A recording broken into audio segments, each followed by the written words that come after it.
Today's conversation is devoted to memory, expulsion, and the long-term consequences of anti-Armenian violence in Baku and Sumgait in the final years of the Soviet period. Without diminishing the importance of scientific, historical, and political analysis or the significance of statistical data, we also turn to real experience, to the perspective of someone who encountered these events as a child. Our guest, Anna Astvatsaturian Turcotte, an Armenian-American writer, lecturer, lawyer, and human rights activist, left Baku with her family during the anti-Armenian pogroms that began in Sumgait. During her exile, she recorded her experience in a childhood diary, which later became the memoir, Nowhere, A Story of Exile. Through her personal narrative, we explore issues of displacement, identity formation, and survival, and reflect on how violence changes perceptions of belonging and responsibility for bearing witness across generations. Ms. Astvatsaturian, thank you for connecting with us today and sharing your story. Thank you very much. So our first question will be, do you remember the moment you first sensed that your Armenian identity placed you in danger? Yes, I believe I have several of those moments, but I think the first one was when my parents found out about the Sumgait massacres from our uncle. My uncle Tolik used to work in Baku, live in Baku, but then he would go to work in Sumgait, on day trips. And in February of 1988, he was stuck there for a period of time because he was hiding as an Armenian. He couldn't get back to Baku, and he witnessed the violence against Armenians. Luckily, he survived, and when he came back, within a week, he just moved away.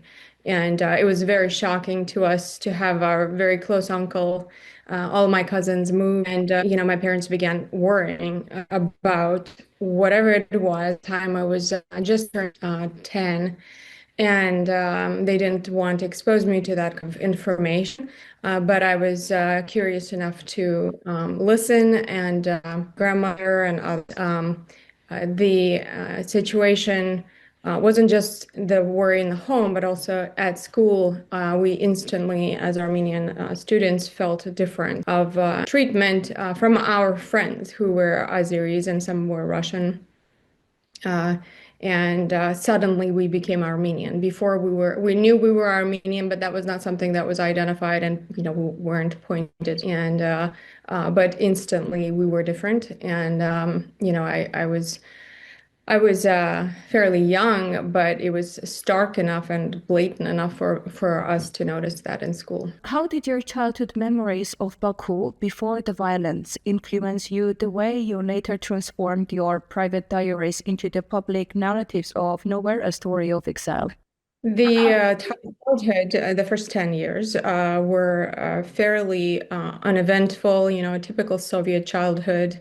We lived in a very modest apartment. My grandmother had an apartment close to us, so there was a lot of play outside, going to the beach, having family get-togethers, having birthdays. We were very openly Armenian, but at the same time, I believe, as a child, I wasn't exposed to it, but my parents certainly talked about how, to get advanced in, let's say, getting into university, you would have had to pay as an Armenian to get to a good university. So the plan was always for me to be educated in Moscow because the discrimination wasn't as stark for Armenians there. And if you were smart, you could get into the college and university of your dream. But in Baku, you had to pretty much bribe the administration to get into university as an Armenian. And to get good grades, even, you had to kind of sweeten up the teachers to make sure that they didn't downgrade you for being Armenian. So those things existed even in the 80s. But my father always talked about his childhood in the 50s when they would to Armenia by train. And the adults would always sit on the side of the aisle and put the children in the window seats so that they would not get hurt, because there were instances of Armenian children being stabbed by passerbys in the train. That was in the 50s. My father was born in 1947, so 50s and early 60s. That the violence against Armenians existed on the outskirts, kind of outside of Baku. Baku was fairly safe, and it was unheard of. But I would say that it always existed.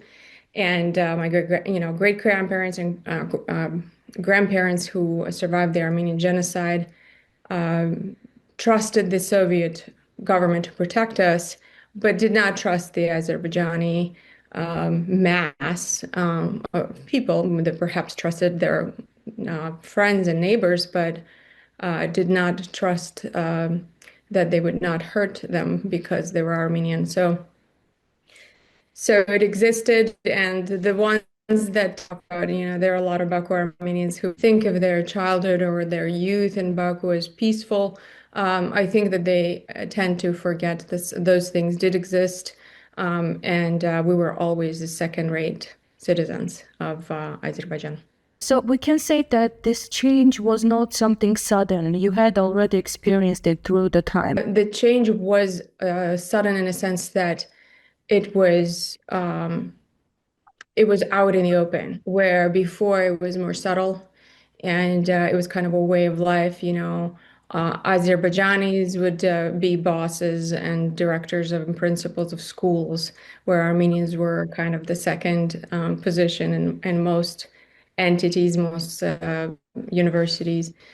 So we knew that there was a difference in treatment, but the violence and the fear certainly started in Baku in the 80s, at the end of 80, at the end of 87 and beginning of 88. What is the strongest memory you carry from the moment your family realized you had to leave Baku? The big memory that sticks out in my mind was when we lived really close to Lenin Square, the center of Baku, about 4 blocks away. And all of the demonstrations against Armenians passed by our house. And there were a million people going to that square. So hundreds of thousands of people pushing through the streets. And at the time, as they were pushing through the streets to go and protest against Armenians in Karabakh, they would break windows. Some of them knew where Armenians lived and would, have these random acts of violence on the way.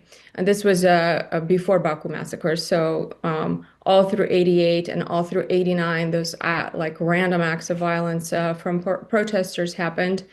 They would carry wooden boxes to break down and burn on the Lenin Square. And so they would carry all this equipment with them to have these campfires. And I remember several times we would hide in our apartment. My dad, we had a very old building, actually a historic building built by an Armenian tradesman in the 1800s. And the windows had the wooden shutters. So my grandmother closed the windows, and there was just a little bit, like maybe a couple centimeters open. And I was curious. I would try and look in, and my father would pull me away. And we sat and we were quiet and we waited. And my father had knives on the table just in case. He said, if they break in, I'll take them with me to heaven, to the other side, he said. So having those knives on the table, having my little brother who is, tiny, on my lap, he was 4, and waiting it out. There was a moment when someone did knock on the door, and we heard our Azerbaijani neighbor say, "No, Armenians don't live here. They moved away." So there was a moment of they're going to break in and kill my dad and kill us all or rape us, and that happened several times in 88, and especially beginning of 89. In the summer of 89, there was a huge Armenians just left in mass numbers in 89 because things just got out of hand. horrible. Going to school in the spring of '89 was difficult. My grandmother walked me. And then in September, it was unheard of for an Armenian child to go to school by themselves. My grandmother walked me. We left in September of 18th of 1989. And I think something happened to my mom. We still to this day don't know, but she's the one that was kind of the last holdout. My dad wanted to leave, everybody wanted to leave, but my mom couldn't believe that this would be happening in Baku, multicultural, international city with all these intellectuals and educated people living here. But it is the educated ones that actually promulgated and it encouraged the violence of the masses of people that actually committed the violence. So um, she was forced as a teacher to do a census, and there was a census in Soviet Union that year, and she would go to these, all these high-rise apartments and record people's families, and they forced her to do it, even though they knew that there was Armenians and also almost kind of wanted her to get scared. And it did. It scared her. Something happened, and she came home one night. I think it was like the 16th of September, and said, I got tickets for us to leave on the 18th. So we had one day to say goodbye to everybody, and we left. My father didn't go with us because his work wouldn't give him the work card to take to Yerevan. And so he stayed until, I think they just wanted to scare him until October. And he had a lot of incidents where he was almost killed. And so he joined us in Yerevan in October, and had a really bad collapse of health after, I think stress related. He was in bed for about a month. But my aunt, his sister, left in January. And my mother's brother also left in that time period of 1990.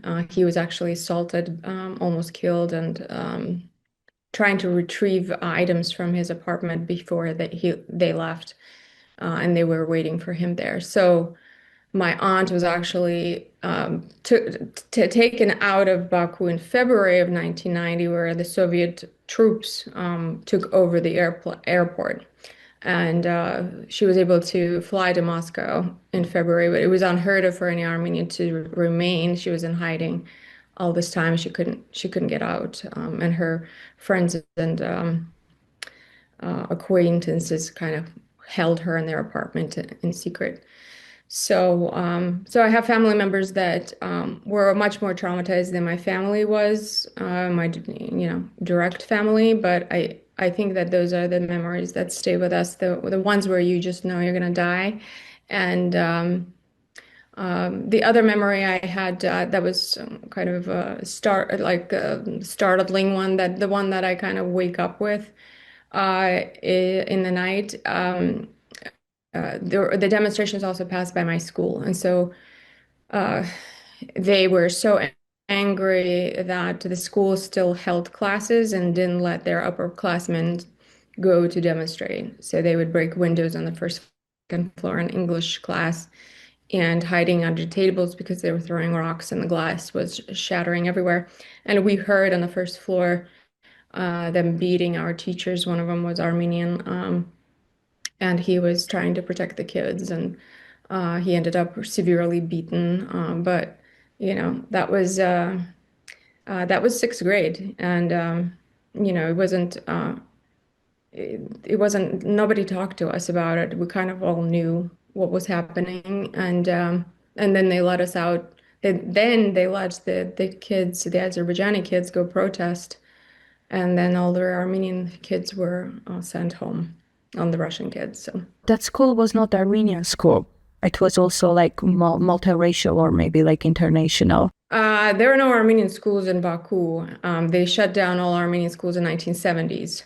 They only had Russian schools, Russian language schools, and Azerbaijani schools. So all Armenian kids went to Russian speaking schools because your chances of getting a better education would be if you were Russian educated than Azerbaijani educated. So, and also because we had this almost defiant, especially in Baku. In Kirovabad and in Sumgait, Armenians spoke Azerbaijani. And in Baku, all Armenians only spoke either Armenian or Russian because they're Russian educated. So the school was mixed, and it was one of the best schools in the city. We had as English since second grade. So it was kind of prepping kids to either go into diplomacy or journalism, things like that. So it gave everybody a better opportunity. So it was pretty shocking in a school at that level that violence was occurring right in the hallways. And it was observed by everybody, Azerbaijani students heard this kind of violent rhetoric in their homes or started to hear, and then they would bring that to school. And the Russians kind of couldn't really side with one or the other, but they were, the treatment from all students changed toward Armenians. And we were afraid to say we were Armenian or even say our names. um, outside of circle of people that we knew. How did the exile shape your sense of identity as an Armenian in the years that followed? Well, I think it's very important to note that Armenians from Baku were very proud Armenians. We kept our culture. The only thing that we couldn't keep, my generation, the children, is the language. My father spoke Armenian. My mother didn't, so we spoke Russian in the house, and my grandparents spoke Armenian. So I felt very Armenian and very patriotic and dedicated to my culture until I came to Yerevan and was called all kinds of names. So I think that part of our history needs to be uh, voiced because I think the same thing is happening to Artsakh Armenians. They're ridiculed for their dialect in Yerevan. And but they really suffered for being Armenian. We suffered for being Armenian. We lost everything. I lost my childhood for being Armenian. And Azerbaijanis didn't ask us, do you speak Armenian or not, when they killed us. So it's ridiculous to differentiate and push each other away that way. I think it's only helps our enemies. And it pushes away a lot of, and it certainly made our life in Armenia extremely difficult. And now we turned around, and a lot of Baku Armenians that I know helped Artsaksis, help Armenia. And people ask, how can you help when you were treated so badly in Armenia? Because our experience, our single experience, does not define what being an Armenian is. And we take away those memories and we concentrate on things that would make our grandparents proud. And it's helping Artsakh. And that's why I began advocacy in Artsakh as soon as I could, physically and, as an adult, to go there and advocate for Artsakh in our state here, the state of Maine, which was the third state to acknowledge the independence of Artsakh. And then the work of the foundation that I developed that helped Artsaksis and continue to help Artsaksis now.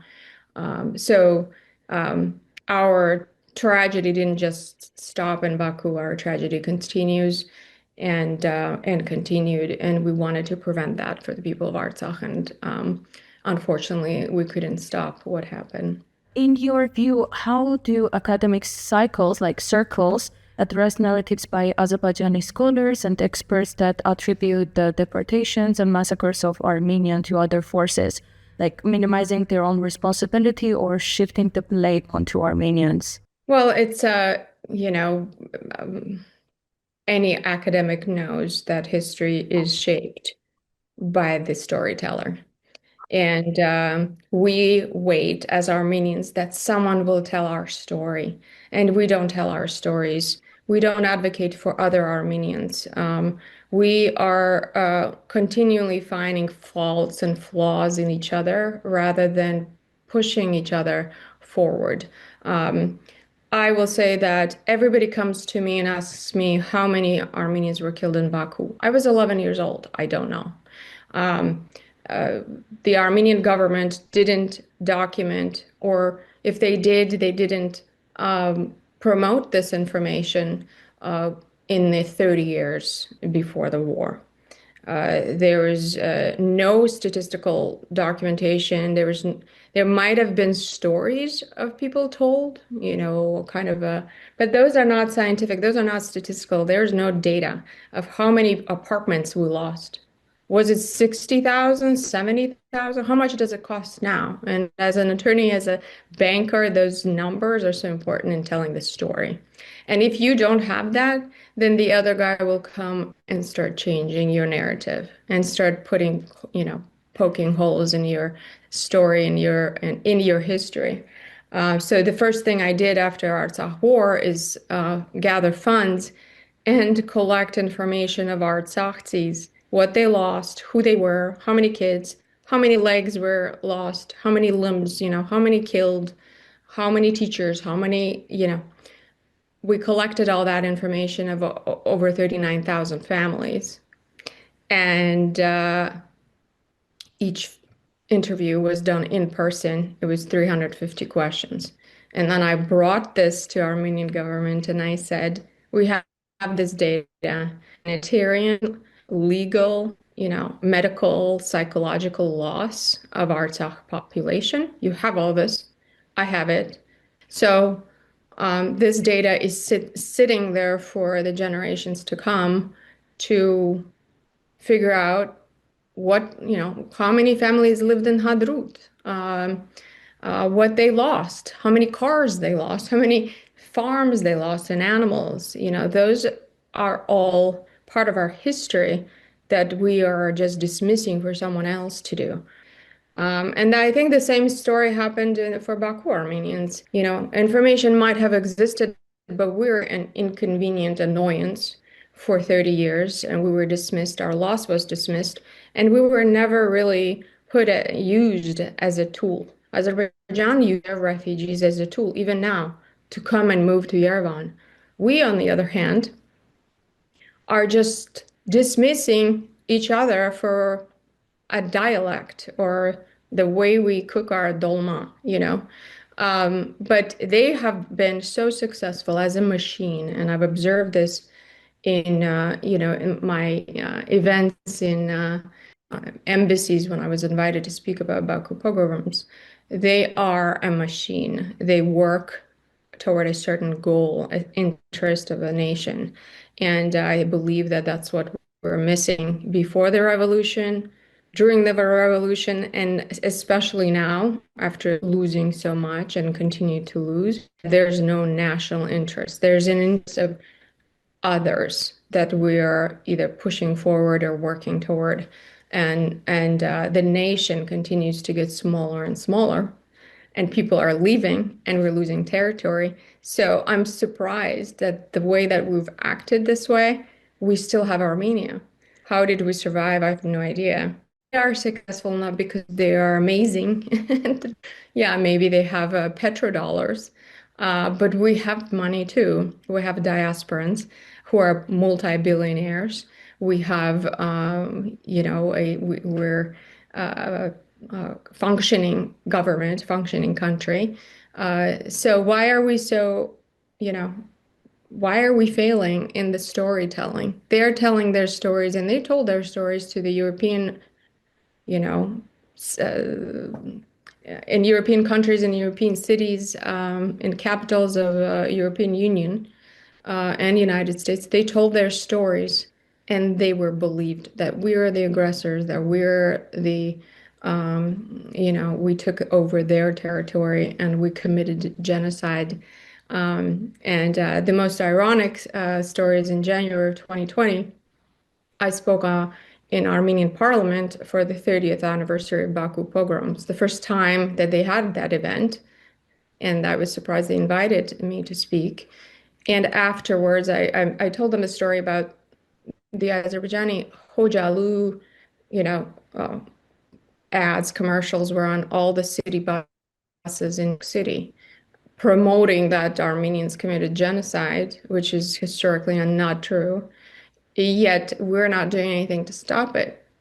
And the first thing that they did, those people in the parliament came up to me after the speech and said, "We really appreciate your work. We will help you get there. Anything you need, you let us know." And my response was, "I don't want to do this. That's your job to counter this type of,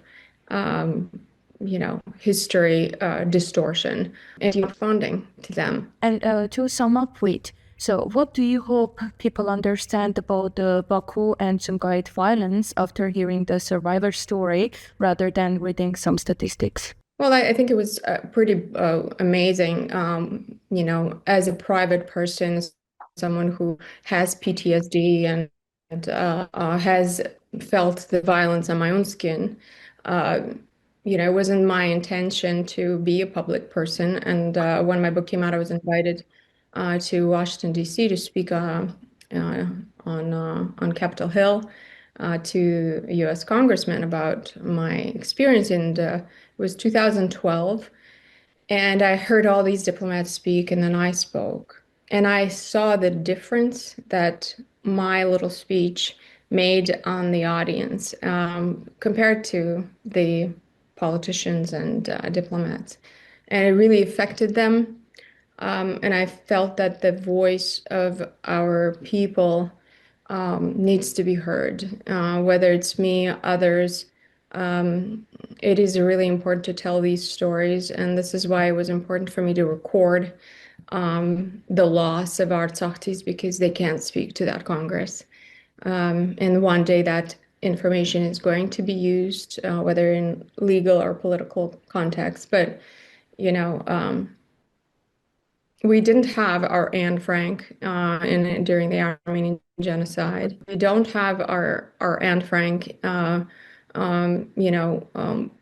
taught in every school in the United States, for example. I mean, my kids read about Holocaust all the time. But the first genocide of the 20th century, it's almost like pulling teeth trying to get them to even acknowledge that this thing happened. And this is a free country, United States, that acknowledges these types of things now. So even now, it's like telling a story, our own story is important, but no one expected Artsakh or Holocaust survivors to speak for themselves. Their children and their grandchildren spoke for them. And yes, it took 105 years to recognize the Armenian genocide, but that happened. I think similarly, other people expect Baku Armenians to speak for us, but I was a child and my parents could have never done that. The amount of trauma that they've experienced compared to us children is, multifaceted and in many ways more traumatic. So it's expecting Baku Armenians to speak is really arrogant. I think having the resources to tell our story some other way. For example, presenting that statistics of how many people died. Find out. You might want the Soviet records, right? How many apartments we lost? What does that cost? And ask for reparations on our behalf. Don't expect us to raise millions of dollars to go to court against Azerbaijan ourselves. We are still waking up with nightmares, and we still have health problems because of what happened to us. And it is the Armenian government, the Armenian people in Armenia and in the diaspora that need to speak for Baku and Sumgait and Kirovabad. You said Sumgait, but not Kirovabad, but Kirovabad Armenians and also Artsakh Armenians, because again, that story will be lost. Who spends millions of dollars on Azerbaijani refugees? Azerbaijani government. So, it's not the refugees coming together, raising millions of dollars and suing Armenia in the European Court of Human Rights. It's Azerbaijan.